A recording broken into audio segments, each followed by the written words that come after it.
you very much. It's a pleasure to be with all of you from the region of Turkey, Greece, is that BK, Peru, California? Is that what I see? Yes, and many other countries. Okay, many other countries too. A special honor to be with everybody, especially to talk about a subject that's very important to all our hearts. But whenever I have to speak about something, I always go back to kind of thinking about the different ways in which we look at things now. And when you think about joy, there's a different kind of joy experienced as an ordinary human being. Different kinds of things or aspects in life bring us a sense of joy in our lives. But as spiritual pilgrims, as souls, the meaning of joy, I think, changes. And I think that it's important to understand this difference, first of all, because the irony is that our connotations of a sense of joy remain the same as they were before we came to Baba. But then, when we are with Baba, when we have knowledge, when we have the understanding of ourselves as souls, when we have the understanding of ourselves, I can't log in again because I'm using someone else's computer. And so it's her Zoom that comes up. So I'm afraid you just have to leave it as it is. If that question is for me. Oh, that was not for you. It was not for you, Manda. Don't worry. Okay, it keeps coming up. So I already said that your name is there, Manda Ben. Yeah, somebody changed it. I didn't change it. But that's fine. Anyway, so it's just that our connotations of the sense of joy or happiness or pleasure seems to remain the same. And I think this is where discrepancy comes. And so we have to start looking at what we mean by joy.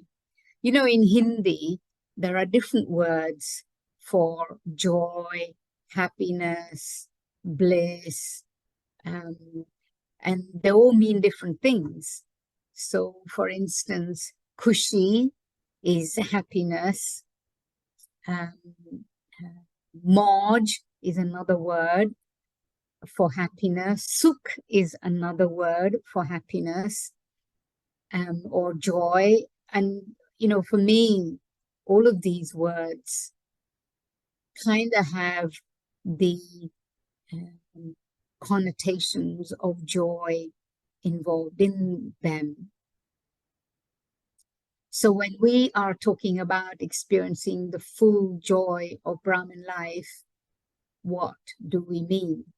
What is it that you are thinking of when you say, I don't experience the joy that I like to experience in Brahmin life?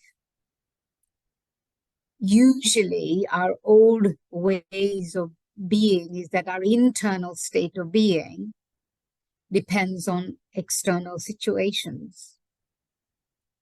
If everything's going well, if we have everything we want, if we have all the relationships in the way that we would like them to be, when we have pleasures of life, then we seem to have the sense, our internal state of being feels good. And even as Brahmins, it's very easy to stay in that mode It may not be as a result of the worldly things, but even in the Brahmin world, if I get a seat that I want, if I get acknowledgement, if I'm in with the people, certain people, then I have a sense of inner joy, and I have the feeling that everything is going okay. But that also is the same principle, in that my internal state of being is purely influenced by external situations and circumstances. So as Baba's children, as Brahmins, as souls on a spiritual journey, as souls who are returning back to what they once were, we need to start looking at that differently, in that is my external situation according to how I feel inside? That's what I need to look at. That's what brings me the external situations the way I like them to be. So this sense of joy, what is it that brings me a sense of joy? And I think the first question that we all have to ask ourselves is, remember that moment where you experience this, and I think that we all do in some way or another, experience this deep sense of joy inside ourselves in such a way that makes us, that made us make a decision about belonging to Baba, made us make this incredible choice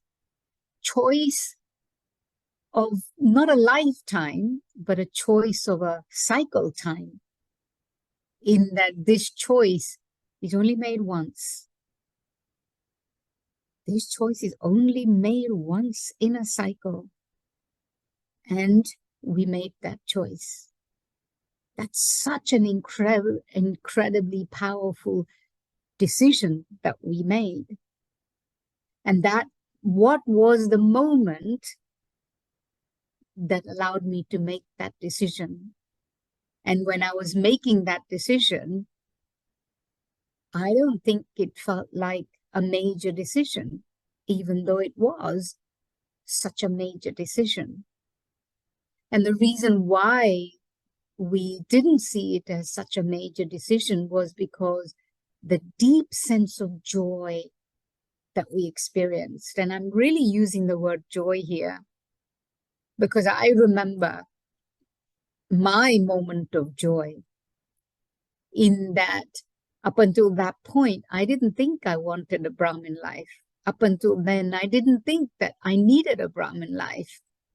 I remember going to the center for the first time in the morning, and I kind of went for the first time because I wanted something different in life and not just what everybody else was doing. So it was there for the first time in the Murali that I experienced this.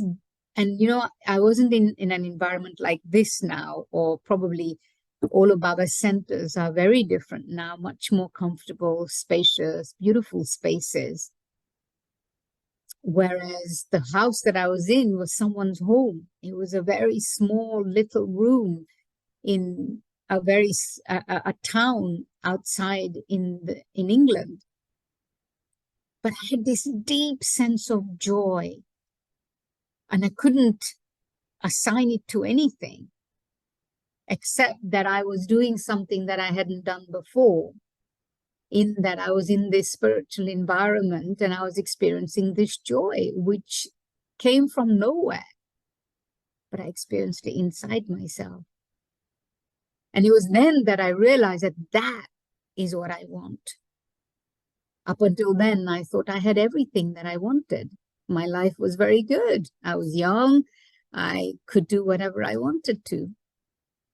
And so, what are the aspects of joy that we have, which I feel we fail to see? And the reason why I feel we fail to see them is because our perception of joy still remains one of body consciousness. And of course, the full joy of Brahmin life, we will only experience at the end. We're on a journey to that full experience. And to think that I must experience that now, or I want it now, I'm deluding myself. Because it's been 2,500 years where sorrow, pain, what else can I say? Sorrow, pain, difficulties has made home inside the self. And I mean this inside the self that is the combination of the soul and the body. Because it's been there for such a long time, energetically, it's so present with us. And so I don't think it goes away just like that. But I think it's a journey. And the journey is not to get rid of that. The journey is to bring more joyous moments, not just moments, but more joyous awareness inside ourselves. And it's this joyous awareness that makes me see that I have so much. And for me, the greatest aspect of joy is, I would say, even before the awareness of myself as a soul, is the understanding of who God is. The world cries out for God. The world cries out for all that God has to give. And I have it. I have this absolute, total, beautiful understanding of God.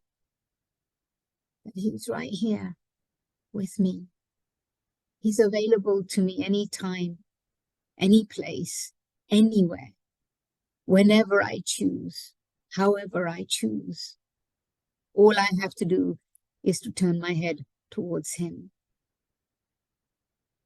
This is a very incredible moment or awareness of joy.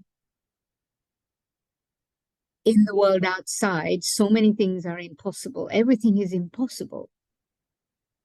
And yet here I am with the one who makes the impossible possible.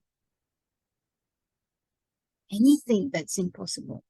It may not happen when I want it to happen, but I am on the road to making it happen with Him.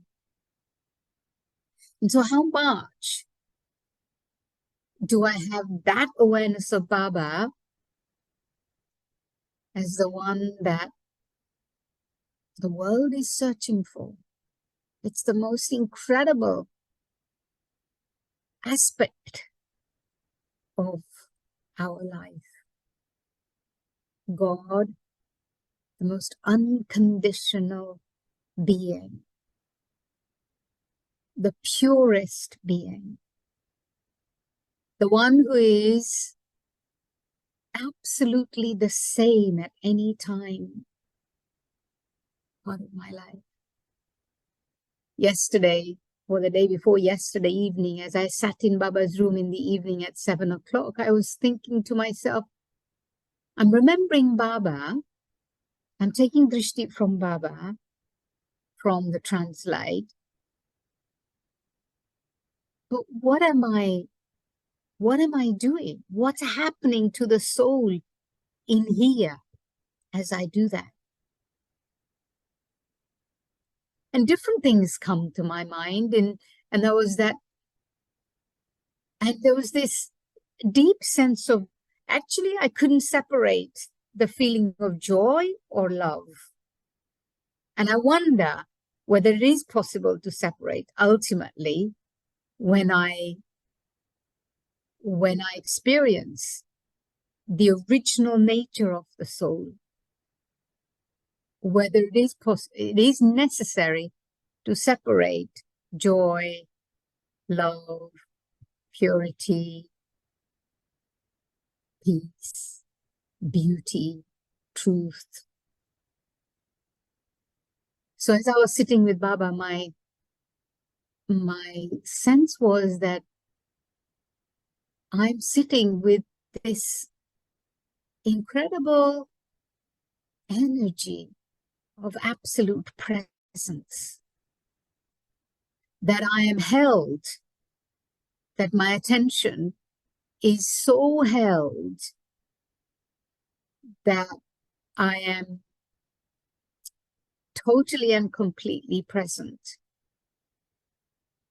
But I'm actually, as I remember Baba, what happens to me is my memory awakens of myself, of who I am, what I am.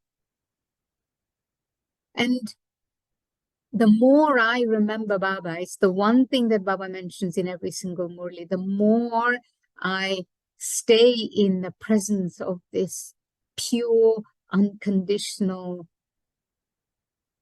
available love, then there is, my heart jumps with joy. My heart dances, but it's this quiet, deep experience.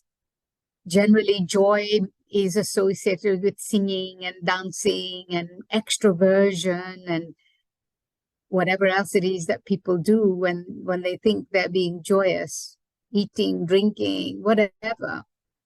But the meaning of joy changes for us. And it becomes a more internal state of being. And that everything then outside of ourselves is infused with that feeling of joy. But I was also becoming aware that the fact that I know that I'm a soul is an incredible sense of joy. That I'm not this that can have all sorts of flaws and defects and sanskars. That's not who I really am. That's my acquired self. But that I am this pure, clean, untainted energy. And when I'm in that awareness, there's nothing but joy. So one is this internal state of joy, but also that internal state of joy recognized by the journey that I'm on. Now, when you go on a journey to any place, all sorts of things come in between. Nowadays, you go anywhere and there's so much traffic. You have to allow double the time to get from A to B. And you have to be inside yourself, you have to be prepared for anything. Well, we used to go to Worthing, Baba's retreat center, and usually we used to make it in an hour and 45 minutes. But now you have to allow 2.5, 3 hours because certain roads are constantly traffic. And the reason why they're traffic is genuinely there's lots of cars on the road, but there's something goes wrong for some poor person. There's accidents or lane closure, and traffic just builds up. And so when you go from on a journey from A to B, there's ups and downs, there's highs and lows, things that happen that are unexpected. Today, Baba said, storms will come, but don't be afraid. What happens to us is that storms come, we know that, but then when they come, we get a bit overwhelmed and afraid instead of seeing this storm that's come. And it's come to show me something. It's come to teach me something. So in order to experience joy, even in those situations, especially in those situations, I have to have a perspective that allows me to go beyond what's in front of me. And it's that perspective that doesn't keep me locked in this space that's an unhappy one and not a joyous one, I suppose. And so how much do I have the consciousness of learning? How much do I have the consciousness of growing? How much do I have the consciousness that there is movement taking place at all times? This movement is happening, no matter how minute that movement might be, but it is happening. Sometimes I can see it, sometimes I can't see it. But it's also a journey of trust. It's also a journey of faith. And you know, when you trust something, there is a feeling of success before it arrives. When you trust something, there's a feeling of certainty. When you trust something, there's a feeling of big-heartedness, generosity. These are qualities that are intrinsic to the soul, but so often we forget to notice those qualities, even when we're practicing them and experiencing them. The other thing that came very strongly to me is that now we live in the world of contrasts. We now live in the world of paradoxes. We now live in the world, well, we don't live in the world of hell, but there is hell out there. And in a sense, you could look around and say physically there is hell out there. But we're living in the confluence. We're not living in hell. When I forget that I live in the confluence age, in this age when these two powerful eras, times are coming together. The Iron Age and the Golden Age are coming together. When they're coming together, it's a unique age. You know, even in Hindu Bhakti, there are so many examples of this, actually, that they say that Ravan was killed. He was not killed outside the house or inside the house. He was killed at the doorstep of the house, at the threshold, rather, because he was neither in the daylight nor in the darkness. It was the confluence-aged souls that killed Ravan. So there are many different, and we are living in that era. It's neither dark nor light. We're not in the dark.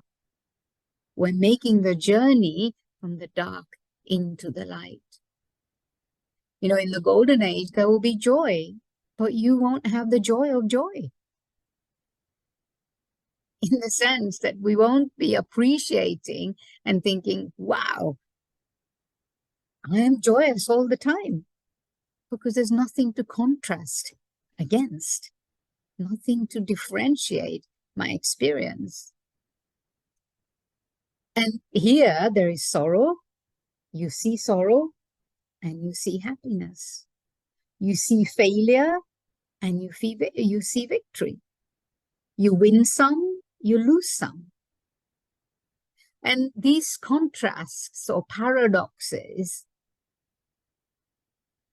I love paradoxes.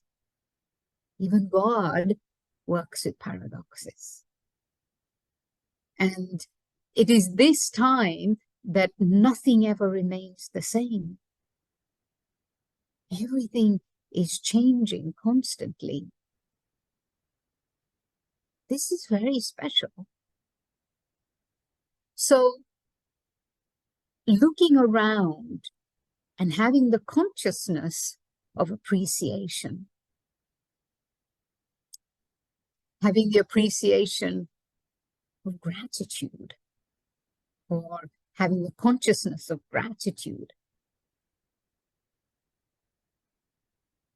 because of body consciousness, because of the influence of the vices, we are constantly, it's very easy for us to see what's not working and what's not right. But I have to constantly stay on top of that sense. And it's now is the time when we have this total awakened state where I understand and I know everything that there is to know. I know it's this time at the confluence. I know that I was a deity soul. And it's this time that I know that I'm a Brahmin soul. And it's this time that I know that I'm going to transfer into that state of being an angel and then go back home and then come back and become a deity again. And no point in the cycle, we know this. No point. Amazing as the deities are, Baba would say, deities are Buddhas. Basically, translated idiots. They don't know anything. They just sing and dance and play and all of that. There isn't this awakened state of the intellect. I love it. I love when I think about that. Dadi Janki always used to say how there's one thing she wants. She tells Baba that until her dying days, she wants her intellect to be alert, her intellect to be awake, her intellect to be sharp. And it was. And the reason why our intellect remains sharp now is because we have Gyan. We are Trikaldarshi. We have three aspects, so we know three aspects of time, the past, the present, and the future. I love that. And then Baba, Baba's paradoxes are amazing also, that he used to tell how, Baba would tell her to do something and she'd go away and do it. It might take her 6 months to achieve what Baba had asked her to achieve. She'd achieve it and come back 6 months later and she'd tell Baba, but Baba, this happened and I did this and I did that. And Baba would say, but why did you do that? She said, but Baba, you told me to do it. Baba said, when did I tell you to do it? Oh, about 6 months ago when I asked you this. And Baba said, that was 6 months ago. That wasn't now. Now, if you wanted to do something now, ask me now. I think all of these subtle aspects of Srimat, understanding, just imagine what they're doing. I mean, when you start to make a list of the things of joy, the other aspect that I was thinking about was service. There's incredible opportunity to use your thoughts, words, actions, your mind, your body, your wealth, your time, everything to be used in a worthwhile way. You're using it in order to bring a benefit to others. You're using it to bring others close to God. What could be more joyous than that? Dancing, singing happily, you're able to transform people's lives. And service is something that you do with one hand, you receive with another hand. And it's not physically receiving, physical receiving, or whether it's status or possessions or whatever, will be in the future. But now, instant sense of joy and happiness. Instant result of service is happiness. Service is the time when you are able to let go of yourself and allow God to take over. How many of us have done service when there's in a million years you had no experience or know-how of how to do it? But it happened. It happened. And okay, yes, you could say it was Baba who made it happen. But you were there with Baba to make it happen. Baba couldn't have done it without you. The pleasure of knowing that you're playing the part with God by your side. And if we were to remember these things which are present in our lives on a daily basis, when you wake up at 4 o'clock in the morning, so yeah, sometimes the body's tired and there's this kind of feeling, oh, I could stay a little bit longer in bed. But who wakes up at 4 o'clock in the morning in Kali Yuga? Who wakes up to remember God? Who wakes up to be in God's vibrations and energy? We do. And it's this subtle sense of joy, I think, in that. This sense of satisfaction that comes as a result of that. And you're able to feel a sense of achievement, a sense of something beautiful in your life, following God's Srimat. God's Srimat, the most elevated directions of God have been given to you. And you're following them. Most importantly, one of the other most important aspects of all of this, I think, is freedom. We're able to enjoy, I think this one we take so much for granted. We have a life of freedom. We are able to enjoy each other. We're able to enjoy the Brahmin family, the company of Baba's children. And yet, no ties, no bondages. It's only love. It's when our sanskars get in the way that we kind of feel the heaviness. But okay, so my sanskars do come up sometime. Can I recognize that it's my sanskars that creates friction? But I'm not going there. We're collecting jewels of joy today. So the jewels of joy are our interaction with each other that are free of bondage, free of conflict of interests. Because ultimately, all of us have the same interest. We don't have different interests. And this is a very powerful thing to remember, that there is nobody like God's children, nobody like Baba's children, nobody like Brahmins. We all get caught up in our sanskars sometimes, but here we are. We recognize Baba and we're willing to give our lives to God.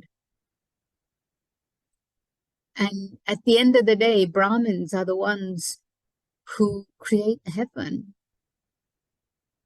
And Baba has chosen these souls.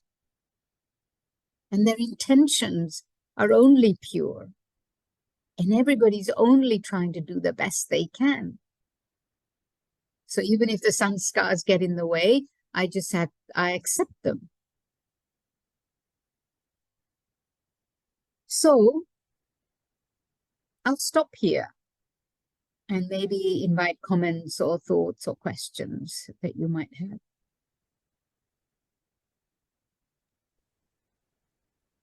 Thank you, Manda. It was really very inspiring, whatever you shared, and very powerful. And we want to, to listen more about everything. There is a question here. Is joy always being in a good mood and positive? In a word, probably yes, because if you're not in a good mood and you're not positive, then you're going to be unhappy. And so yeah, I mean, I can understand that sometimes we're not in a good mood. And when we're not in a good mood, I have to recognize it, accept it, and find myself something that will distract me from that mood. And it's usually a perspective of seeing something in a different way. And sometimes I might have to make the effort to see it over a period of time in order to get rid of that bad mood. But, you know, just admitting it helps. Something that I notice here, and I spoke about it with some sisters, you know, and that, okay, if you're in a bad mood and you say to me, instead of frowning or snapping at me or whatever, when you have a bad mood, could you just say, actually, don't mind me, I'm in a bad mood today. If you snap at me, then I say, okay, don't worry about it, she's in a bad mood today. But actually what happens is that when you admit that you're in a bad mood, you won't snap. And you'll be able to shift that bad mood much more quickly. That's my sense, that's my experience.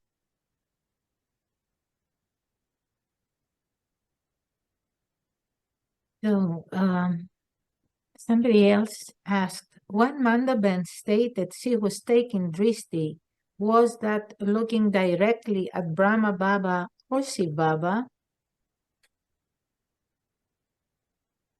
Sorry, taking drishti, I'm not understanding the statement or the question. Probably when you say that we take drishti, that means that you take drishti from Brahma Baba or Shiv Baba. Well, for me, I look at the face of Brahma Baba, but for me, it's always Shiv Baba. Always the sense that I'm taking drishti from Shiv Baba. Not only that, but I don't kind of go, okay, this is Brahma Baba or this is Shiv Baba. I don't need to do that, but I just have the sense that I'm taking drishti from something beyond, from someone beyond, this pure, unconditional love that is beyond anything physical. So for me, it's Shiv Baba. Great. There is a question, but I cannot understand it. It must be in Spanish. So, yes, whatever you shared about the confluence sage, have we all realized how important the confluence sage is? Because most of us are with one foot in, I mean, Iron Age, and the other, I don't know where. But yes, sometimes it's a little bit, I mean, we can see that we are pulled by external situations. There is another question.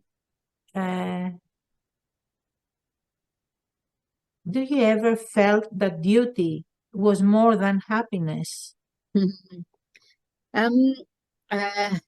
Yes, but when I have felt that, it's because I have made the duty a burden myself because of my own habits and personalities and way of being.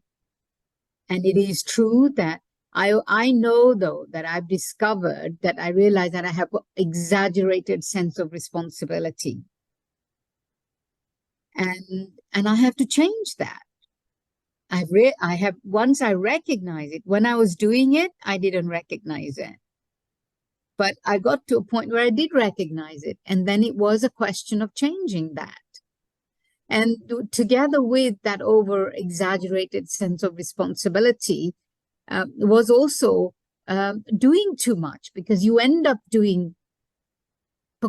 controlling. You end up wanting things in the way that you want them to be. And so, yes, it can be like that, but then it's our habits and ways of being that makes us feel like that. So yes, sometimes it might be me changing my internal being, or sometimes I might take a distance from the duties, and I might pass on the duties to someone else for a while, or reduce my duties if it becomes like that, and spend time in shifting something inside my own self as well, so that I can bring joy back into my life. I saw some questions about joy. Yes. I saw that this is a translation of the Spanish. May you speak about supersensuous joy? May we feel it without meditating? And can you elaborate on a supersensuous joy? Well, it's interesting, that word, supersensuous joy, that it's a joy that's beyond the senses. That's how I understand. And in Hindi, the words are ati indriya sukh. So a joy that's beyond the influence of the senses. So, yes, I think primarily we experience it in meditation, but I also think it is possible to experience it when you are lost in doing something with so much love, when you are enjoying doing something so much, but you're not absorbed in it, but you're sensing your own joy while doing it, then it is possible to experience it as well. So there's both supersensuous joy, ati indriya sukh, you experience in meditation because you're not using your senses directly. But sometimes while using your senses, you can be beyond the consciousness of the senses. Then also it's possible. But I think that will be very short. I think it will be very short-lived experience, because then you come back into body consciousness or into the awareness of your senses.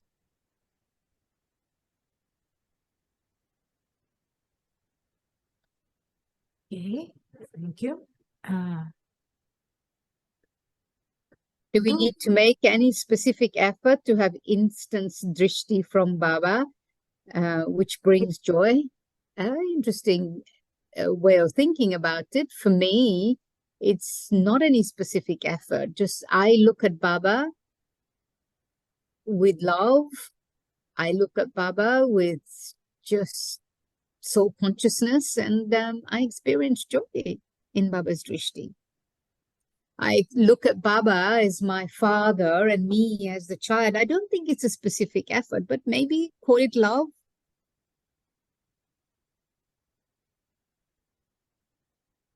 Yeah, just love. Difference between bliss and joy. Yeah, experientially, bliss is also an experience that we talk about, Anand, which is the original quality of the soul, which is separate from, which doesn't involve the senses. Whereas joy could involve the senses. But when you talk about ati indriya sukh, which is then different from joy itself, so joy would be more here, engaging, participating, then I think could be joy. But bliss is above, beyond, separate from the consciousness of the body.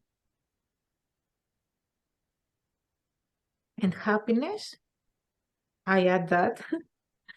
Yeah, happiness is also is a um, here when you do something, something happens, and you tap into that state of in a state. It's an aspect of joy. I think happiness is an aspect of joy. Um, when you talk about the original qualities of the soul, whether we talk about joy or happiness, some use the word joy, some use the word of happiness, but probably it's joy. But happiness is probably more related to the physical domain. Okay. There is another question. Which type of feeling is the bodiless stage? I'm not sure if it's a feeling. I think it's a state of being. And when you're in it, you don't think about it.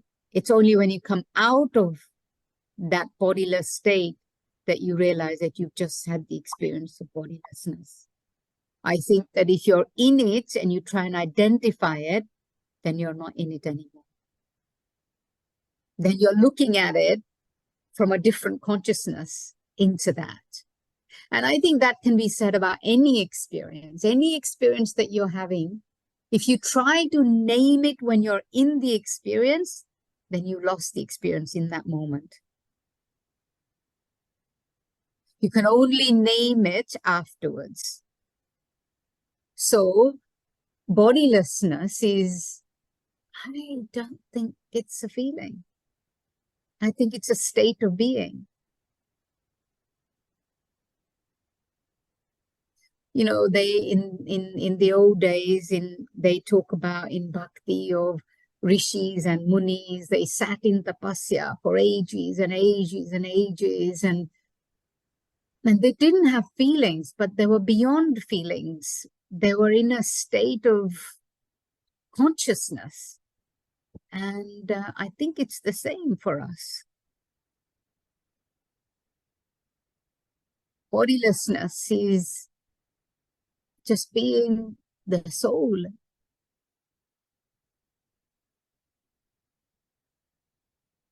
Otherwise, you become the observer of that experience instead of experiencing it. Yes, this question that you answer continues, but that means that for now it's normal. No, you said that at the end, joy and happiness will be there all the time.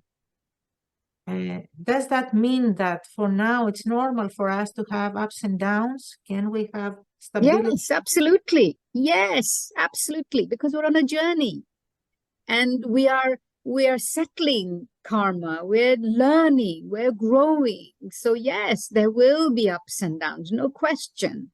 But when the downs happen, you have to see them as downs in that moment and know that you have to work towards going up. But you also find that with time, the downs are not as low as they were. They become less and less and less. If you look at it in terms of a graph, then the downs might be really low, but with time, they're not really low. They're kind of changing the low state, and then they go up and slightly less than was before. Definitely the confluence is about that. And Sakhar Baba speaks about this. Baba speaks about this in the Murali. Baba says, storms will come. Today, he said, storms will come, but don't be afraid. Sometimes there's victory, sometimes there's defeat. It's a good job there is the defeat, because otherwise we'd get arrogant.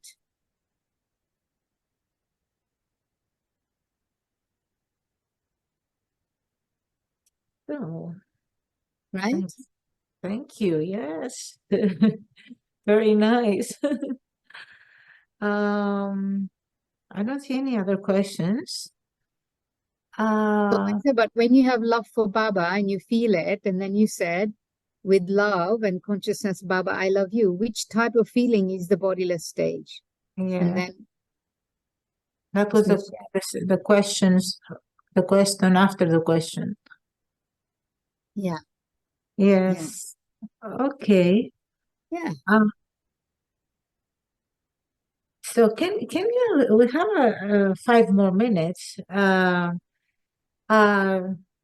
Do you want to do some meditation for us? Some words to listen from you? Everyone is waiting for that. And also at the end, you can share Drishti with us, your powerful Drishti.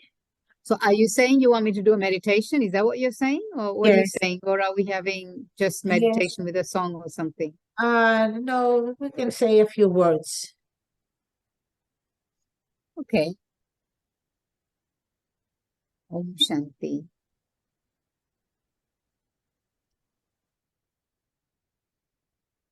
Perhaps the most beautiful and the simplest thing that Baba has taught me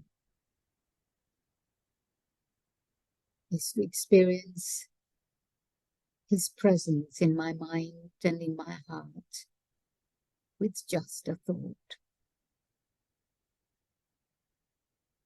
My eyes are open.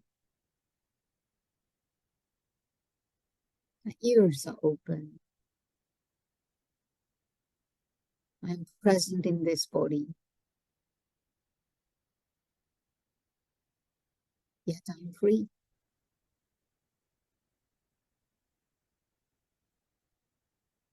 This confluence age,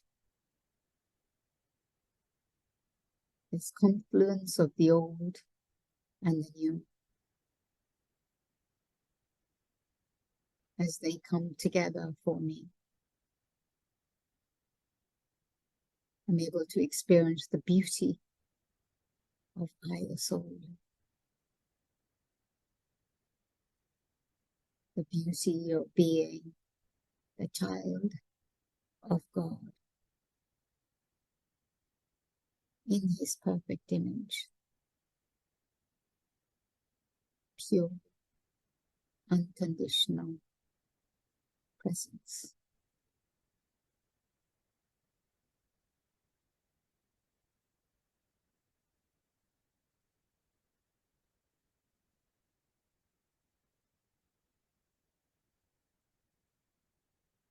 Great is my fortune. My life is to serve God. My life is forgiving.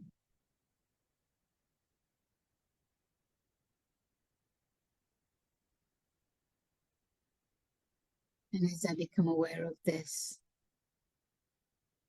I become aware that I'm giving at all times. As the soul I emanate, I share and I give, consciously as well as unconsciously, just like Baba. I feel Baba's presence when I become aware of myself, able to give, able to share.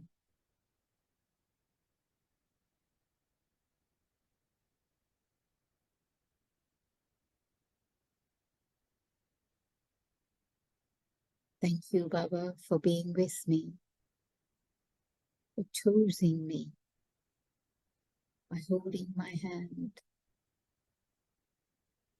I feel your presence. I feel your guidance. And I feel you. And I feel me.